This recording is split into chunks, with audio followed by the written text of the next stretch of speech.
বিধি মোতাবেক অনুমতি নিয়ে সেটার জন্য পরিপূর্ণ হয় এবং আগামী বছরের জন্য এটা অব্যাহত থাকে।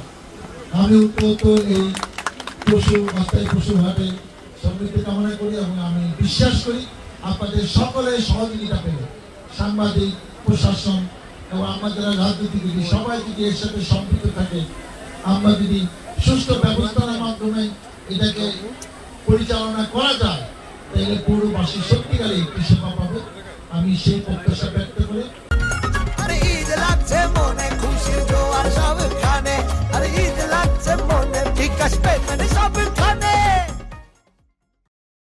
আনুষ্ঠানিকভাবে আমি সাভার পৌরসভা কর্তৃক অস্থায়ী পশু হাটের শুভ উদ্বোধন ঘোষণা করছি।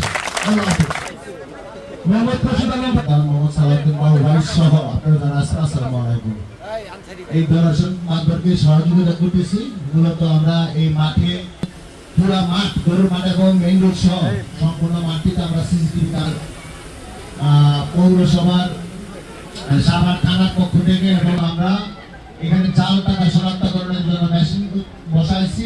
যে একটা টিম আছে, তারা অসুস্থ পশুকে পরীক্ষা নিরীক্ষা করবে, সেটা কুরবানি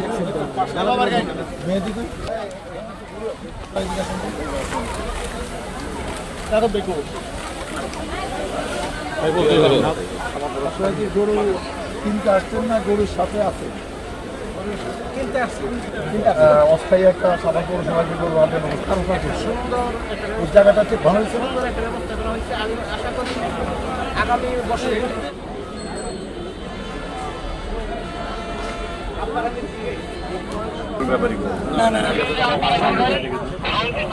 একটু পিছনে তিন দিনের মধ্যে হয়তো এই জায়গাটা গরুর ছাগলে ফিল আপ হয়ে যাবে, কিন্তু আগামী বছর অনেক গরু হবে, অনেক ছাগল হবে, এটা আমি বিশ্বাস করি।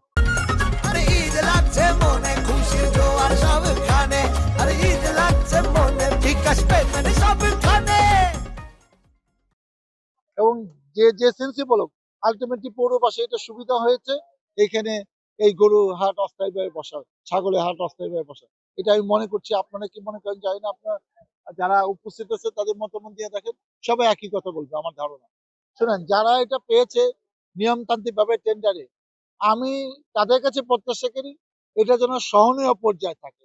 এটা যেন একটা ব্যবসা হিসেবে যে আমাদের বেশ কিছু টাকা লাভ হবে এইভাবে না দেখে, এটা একটা সেবামূলক কর্মকাণ্ড যে আমি তাদেরকে সহজে গরুটা বিক্রি করার সুযোগ করে দিচ্ছি, সেইভাবে যেন থাকে। কম বেশি লাভ হবে, যেমন এনাম হাসপাতালে এটা কি সেবা না, তার কি কম বেশি লাভ হচ্ছে না, কিন্তু এটা এমন যেন জুলুম না হয়, আমি সেইটাই তাদের অনুরোধ করবো। তারা অভিজ্ঞ, আগেও তারা এটার সাথে জড়িত ছিল, অতএব আমি তাদের কাছে ভালো ম্যানেজমেন্ট আশা করি এবং আমি তাদেরকে অনুরোধ করবো যেন গুড ম্যানেজমেন্ট হয়, কোনো কমপ্লেন যেন না হয়। পাশাপাশি আইন শৃঙ্খলা বাহিনীর ৩টা টিম আছে, একটা র্যাব, একটা ডিবি, একটা সাভার থানা পুলিশ, আর আমাদেরও স্বেচ্ছাসেবক ভলেন্টিয়ার আছে।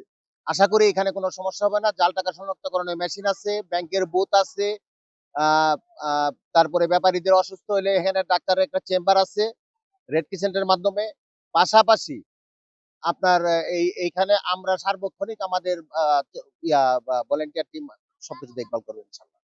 ঢাকা ১৯ এমপি ডাক্তার দেওয়ার মোহাম্মদ সালাউদ্দিন, তার উদ্বোধনের পরপরই আমাদের হাটে আনুষ্ঠানিক উদ্বোধন হয়েছে। যদিও গতকালকে দেখি আমাদের হাটে বেচে কিনা হয়েছে। এই হাটটি আমাদের ঈদের দিন সকাল পর্যন্ত চলবে।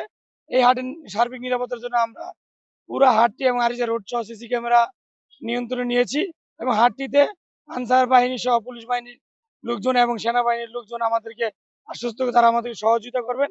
আমাদের পশু চিকিৎসার জন্য ভেটেরিনারি ডাক্তার তাদের সাথে কথা বলেছে এবং রেড ক্রিসেন্টের অলরেডি একটা টিম এখানে আছে, যারা মানুষ গরু কিনতে অসুস্থ ফিল করে তারা এখানে সেবা নিতে পারবেন। হাটের সার্বিক নিরাপত্তার জন্য আমরা 200 ভলান্টিয়ার নিয়োগ করেছি। 200 স্বেচ্ছাসেবক এখানে সার্বক্ষণিক দিন রাত 24 ঘন্টা নিয়োজিত থাকবে। তারা কষায় মাংস বিক্রি করে, তারা লাভের চিন্তা করে, আমার তো লাভের চিন্তা না। আমি চিন্তা করবো যে এটা আমি কুরবানি করবো, আল্লাহর রাস্তায় কুরবানি করবো, সেই জন্য আর কি নিলাম। গরুটা দেখতে ভালো পছন্দ হয়েছে, মনে ধরছে, এই জন্য আর কি নিয়ে নিচ্ছি। নুননবী আমরা প্রত্যেক করে নিয়ে সাবার আসছি রেডি বলেন খুব পরিবেশ ভালো ইনশাল্লাহ খুব পরিবেশ চারিদিকে ইনশাল্লাহ ভালো আছে বাজারও ভালো আছে মোটামুটি ধরেন গ্রাহকও আছে হাটের পরিবেশ অনেক সুন্দর। আমি কুষ্টিয়া থেকে আসছি চিলমারিচর দৌলতপুর থানা জেলা কুষ্টিয়া 20টা গরু নিয়ে আসছি। হাটের পরিবেশ খুব ভালো। হাটে আমরা খুব দেখছি শৃঙ্খলা শৃঙ্খলা খুব ভালো, আমাদের সাথে সম্মান করছে। হাটের ইজাতদার খুব খেয়াল রাখে ব্যবহারের দিকে, টাকা পয়সা খুব নিরাপত্তা আছে।